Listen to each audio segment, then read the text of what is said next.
भारत ने एक बड़ा फैसला लिया है जिससे पूरी दुनिया में अफरा तफरी मची हुई है। गैर बासमती चावल के निर्यात पर भारत सरकार ने प्रतिबंध लगा दिया है और हमारे यहाँ से यानी इंडिया से 140 देश चावल उठाते हैं और इंडिया के बैन लगाने पर क्या अफरा तफरी मची हुई है आप यहाँ देखिए।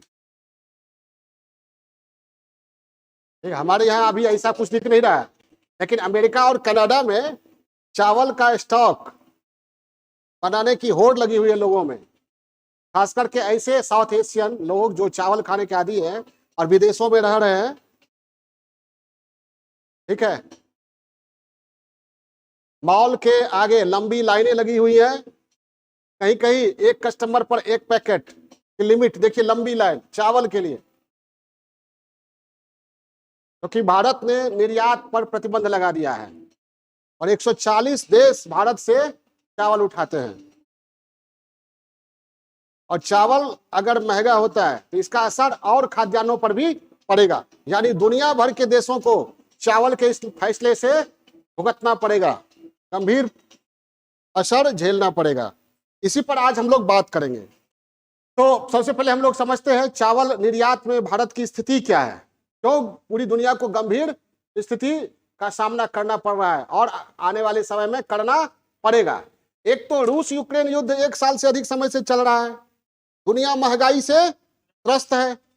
एक ब्लैक सी ग्रेन समझौता हुआ था, काला सागर अनाज समझौता, किसके बीच? रसिया और यूक्रेन के बीच, कि जो अनाज हम लोग भेजते हैं दुनिया को उस पर युद्ध का असर नहीं होना चाहिए।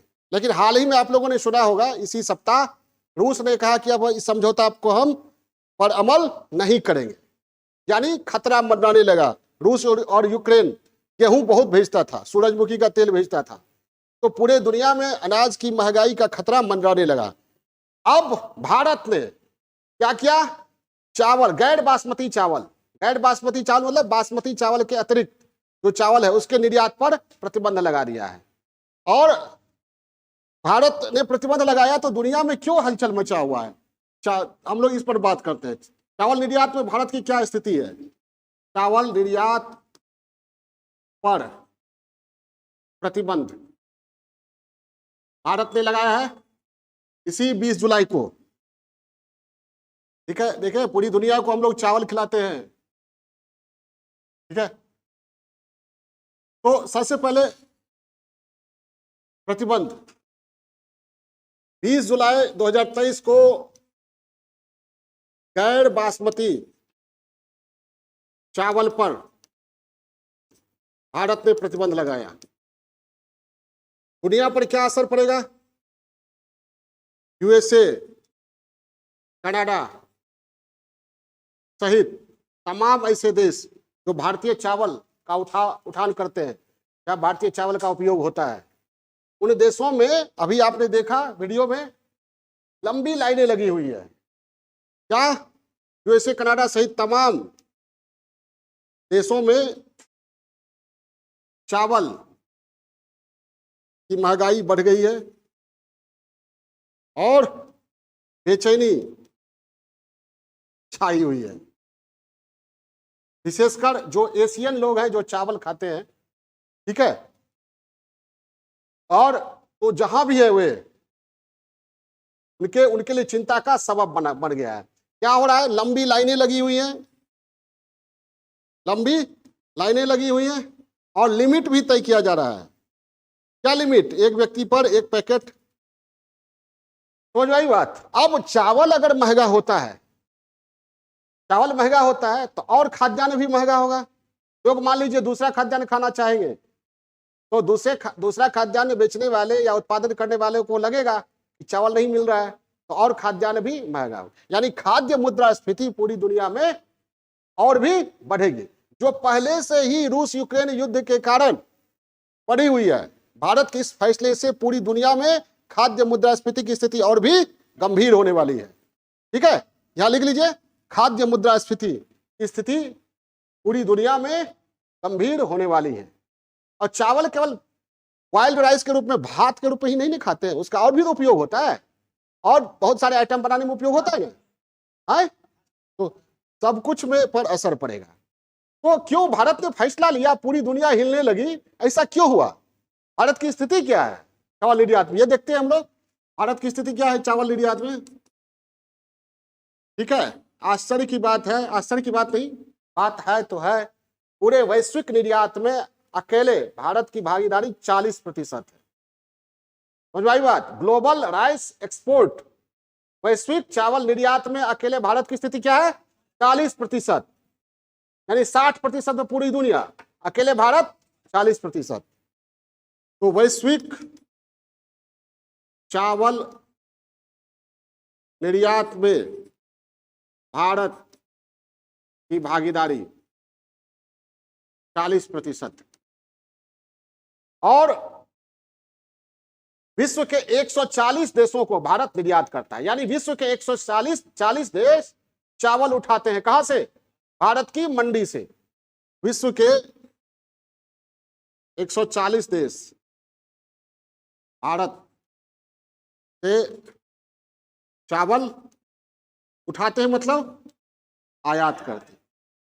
यानी भारत 140 देशों को निर्यात करता है।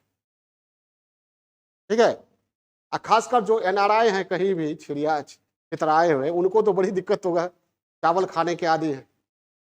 ठीक, और 2022 का आंकड़ा है, 2022 में हमारे यहाँ 2.2 करोड़ टन चावल निर्यात हुआ, जिसमें 1 करोड़ टन, लगभग 1 करोड़ टन गैर बासमती चावल था। और भारत ने जो निर्यात पर प्रतिबंध लगाया वो गैर बासमती में, यानी 1 करोड़ टन गैर बासमती चावल पिछले साल। ठीक है, अब भारत ने निर्यात पर प्रतिबंध क्यों लगाया? भारत तो दुनिया का दुश्मन नहीं है। हमारे यहाँ तो कंसेप्ट क्या है? चार चरितारंग वसुधैव कुटुंबकम, पूरी दुनिया को एक परिवार के समान मानना। तो हम लोगों ने रखा है गैर बासमती चावल भेजना जारी रखा है, गैर बासमती चावल नहीं रोका है। और अपने देश को भी, अपनी जनता को भी, अपने आवाम को भी देखना पड़ेगा ना, कि हमारे यहाँ लोग भूखे ना मरे या चावल महंगा नहीं हो, लोगों की थाली से चावल दूर न जाए, गायब न हो। ठीक है, तो क्यों लगाया भारत ने, क्यों प्रतिबंध लगाया, इस पर बात करेंगे।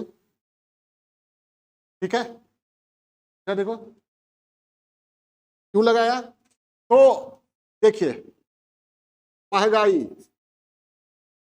हमारे यहां भी महंगाई है, और पिछले 1 साल में 11.5% ये चावल की महंगाई में 11.5% का उछाल हुआ है।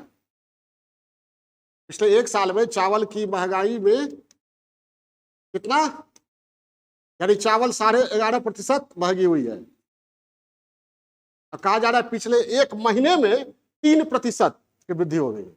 पिछले 1 महीने में, अभी 20 जुलाई को निर्णय लिया है ना, पिछले 1 महीने में 3%, पिछले 1 साल में 11.5% की वृद्धि हुई है।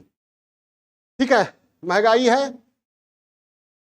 पिछले साल भी चावल के किल्लत की आशंका से हमारी सरकार ने निर्यात को रोकने का काम किया था, और उस पिछले साल निर्यात को रोकने के लिए क्या किया था?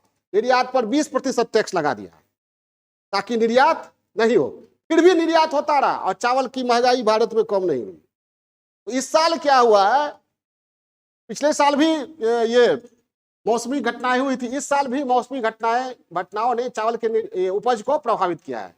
मानसून की अनिश्चितता जानते हैं, मानसून की अनिश्चितता ही उसकी सबसे बड़ी निश्चितता है। तो कहीं देश में बाढ़ की स्थिति है, कहीं सूखा की स्थिति है, और हमारे यहाँ किसान 2 बार धान की खेती करते हैं, धान की बुआई करते हैं। कब? गर्मी में और ठंड में, लेकिन 80% गर्मी में करते हैं, जून जुलाई में करते हैं। लेकिन जून जुलाई में क्या हो रहा है? बारिश ठीक से हो नहीं रही है, लेकिन और कहीं सूखा है तो कहीं बाढ़ की स्थिति है। तो इस बार तमिलनाडु ये मौसमी कारण या मानसून की अनिश्चितता कह सकते हैं, मानसून की अनिश्चितता। भारतीय किसान के बारे में कहा जाता है मानसून के साथ जुआ खेलता है किसान। क्या है इसके कारण? मानसून की अनिश्चितता के कारण कहीं बाढ़ कहीं सूखा। और इस साल तमिलनाडु, ये वेस्ट बंगाल, आंध्र प्रदेश, तमिलनाडु, कर्नाटक आदि में सूखा या बाढ़ के कारण फसल के उपज में कमी की आशंका है। ठीक है, इंद्रदेव रूठे हुए हैं, बारिश ठीक से हो नहीं रही है। बिहार में भी यही स्थिति हो रही है।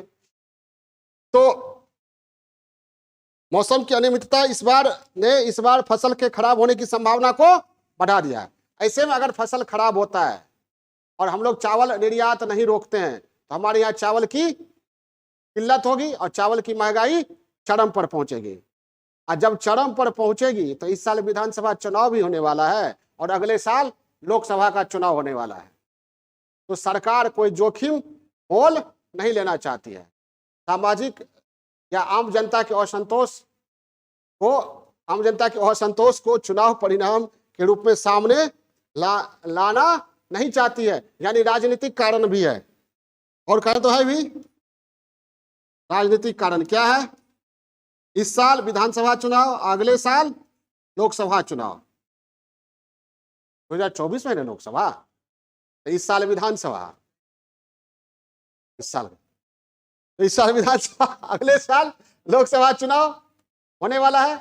इसलिए सरकार नहीं चाहती है कि जनता में महंगाई का असंतोष व्याप्त हो, जिसका बुरा असर सत्ता पक्ष पर पड़े। ठीक है, इसलिए सरकार ने स्वयं को बचाने के लिए और आम जनता को महंगाई से बचाने के लिए, राहत देने के लिए, घरेलू बाजार में चावल का महंगा नहीं हो, इसलिए हम लोगों ने, हमारी सरकार ने फैसला लिया है क्या? चावल निर्यात पर प्रतिबंध लगाने का। चावल निर्यात में किस पर प्रतिबंध लगाया गया है? गैर बासमती चावल पर। ठीक है, अब थोड़ा सा ये देखा जाए कि सुझाव थोड़ा सा दे दीजिए। सुझाव यही कि मानसून के साथ अभी तक हमारा किसान जुआ क्यों खेलता है। ठीक है, पिछली बार मैंने पढ़ाया था, अगला खेती आगे आगे, पिछला खेती भागे जागे। इस बार सिद्ध हो रहा है। जिसके पास पंप सेट है, बोरवेल की सुविधा उपलब्ध है, वो किसान बुआई कर रहा है, खेती होगी उसकी। और जो मानसून के भरोसे है वो कि खेती भागे जागे, भाग्य से होगा। ठीक है, तो सरकार, राज्य सरकार और केंद्र सरकार को क्या सिंचाई की सुविधाएं देश के विभिन्न क्षेत्रों में, खासकर गरीब किसानों के संदर्भ में उपलब्ध कराने पर जोर देना चाहिए। आजादी के 70 साल के बाद भी अगर किसान पानी के लिए, सिंचाई के लिए ऊपर देखता है, ये हमारी क्या है? विफलता है। ठीक है, तो ये एक स्थिति की ओर इंगित करता है कि हमारे यहाँ सिंचाई की सुविधा की कमी है और उस कमी को दूर करना नितांत जरूरी है। ठीक है, लेकिन एक बात तो तय हो गया कि हम लोगों ने फैसला लिया, हमारी सरकार ने फैसला लिया और दुनिया भर में अफरा तफरी मच गई। यानी हम भी किसी से कम नहीं। ओके।